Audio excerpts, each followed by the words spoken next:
आज capital news के पत्रकार श्री धीरेन्द्र पाठक जी के द्वारा मुझे कॉल करके ये बताया गया कि आपके ऊपर माननीय विधायक और जनश्री साहू जो धूमा के रहने वाले हैं गंभीर आप पर आरोप लगाए हैं। इसके संबंध में आपको क्या कहना है?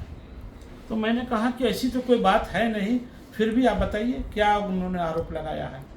तो जनश्री साहू ने यह आरोप लगाया कि मुझे बुला करके अपहरण करवा करके और हमको गाली गलौज दिया गया, मंदिर के बारे में उल्टा पुल्टा बोला गया। हम कहा कि ऐसी कोई बात तो है नहीं।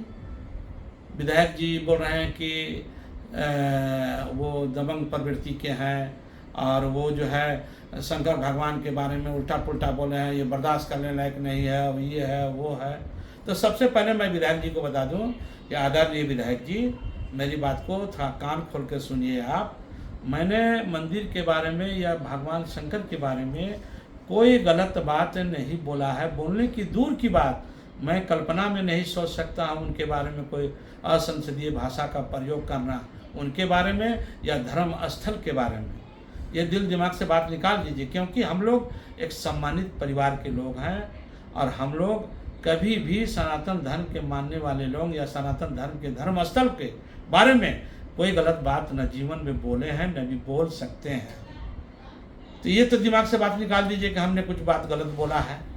दूसरी बात, हम लोग आपको बता दें कि जितना सनातन धर्म के लोगों को हम लोग मानते हैं या वो लोग हमको लोगों को मानते हैं, जब यहाँ जग हुआ था एक बार यही भगवान केदारनाथ के मंदिर के प्रांगण में, उसके जग के सम्मानित अध्यक्ष हमारे पिताजी थे और हमारे पिताजी लेके आज तक 70 सालों तक हमारी पिताजी और हमारी पत्नी इस पंचायत की मुखिया रही है। लोकप्रियता तो आप समझ गए कि आज तक कोई दूसरा मुखिया नहीं हुआ, तो लोकप्रियता कैसी है ये आप समझ सकते हैं। दूसरी बात, जब जरूरत कभी पड़ती है मंदिर के रंग रोधन की, जब कभी पड़ती है मंदिर के विकास की, मंदिर में कोई सुविधा उपलब्ध कराने की या और भी कोई मामले की, तो हम लोग बढ़ चढ़ के हिस्सा लेते हैं। जब उस प्रांगण में दशहरा का त्यौहार जब पूजा होता है, तो दशहरा पूजा में हमसे ज़्यादा चंदा कोई ना दिया है आज तक, ना कोई देगा। इसलिए सबसे ज़्यादा चंदा देने वाले हम ही हैं। आप भी चंदा कभी नहीं दिया, आप क्षेत्र के विधायक हैं, आप भी हमसे ज़्यादा चंदा कभी नहीं दिए हैं। तो आप जो बोलते हैं कि हमने उल्टा पुल्टा बोला है, इसका कोई गवाह कोई सबूत है? अरे चंद्रशेखर प्रसाद जी है जो आपके मेन कार्यकर्ता हैं, वो भी मौजूद थे, उनसे पूछिए कि हम क्या बोले हैं क्या नहीं बोले हैं। हम कहा कि मंदिर जो है, हाँ एक बात बोले हैं कि मंदिर जो है पूजा के लिए है, पाठ के लिए है, आराधना के लिए है। ये वहाँ लड़ाई झगड़ा गाली गलौज माँ बहन करने के लिए नहीं है, पंचायती करने की जगह वो नहीं है। वहाँ व्यक्ति बोल रहा था कि मंदिर में पंचायती होगा, मंदिर में पंचायती होगा, उसी पर हम डांटे उसको कि पागल की तरह बात करते हो। मंदिर पंचायती के लिए बनाया गया है, मंदिर बनाया गया है पूजा के लिए, पाठ के लिए, आराधना के लिए। इसके लिए पंचायत सचिवालय है, पंचायत सचिवालय में आइए, यहाँ फैसला होगा, यहाँ बात होगी। जो बोलना आप लिख के दीजिए और उस लिखित के आधार पर फैसला होगा। आप भी लिख के दीजिए, आप भी लिख के दीजिए, हम लोग फैसला कर देंगे। मानना होगा मानिएगा, नहीं मानना होगा आप आगे बढ़ जाइएगा। ये बात मैं बोला हूँ। तो आप बढ़ा चढ़ा के बोल रहे हैं, प्रेस कॉन्फ्रेंस आप कर रहे हैं और आप बोल रहे हैं कि हत्यारा हैं। अरे हत्यारा तो आप भी हैं। रेप और बलात्कार के जुर्म में और मर्डर के जुर्म में आप जेल गए हैं, हम गए हैं, हम बलात्कार किए थे। तो क्यों फालतू बात बोलते हैं? आप सच्चाई को जाने, सच्चाई जानने का कोशिश किए। आपका तो दिन रात हिंदू मुसलमान हिंदू मुसलमान, आप तो विकास की बात करते नहीं हैं, आप सड़क की बात नहीं करते हैं, आप किसान की बात नहीं करते हैं, आप मजदूर की बात नहीं करते हैं, आप नौजवान की बात नहीं करते हैं, आप बेरोजगारी की बात नहीं करते हैं। आप रात दिन मंदिर मस्जिद, कौन लड़का हिंदू लेकर भाग गया, हिंदू की लड़की मुसलमान को लेकर भाग गई, यही लड़का लड़की में आप फंसे रहिए और क्षेत्र में दंगा कराने का कोशिश करते रहिए। ये राजनीति कभी नहीं चलेगी। टरिया का लड़का लेकर भागा, एक मुसलमान का लड़का एक पासवान की लड़की को, आपके घर घेर लेंगे, आग लगा देंगे और पूरा जुट रहे थे बेदानी मोड़ पर। वो तो कहानी में खत्म। बंसी वाला मीटर आया वैसे ही वहाँ आपने ऐसा किया।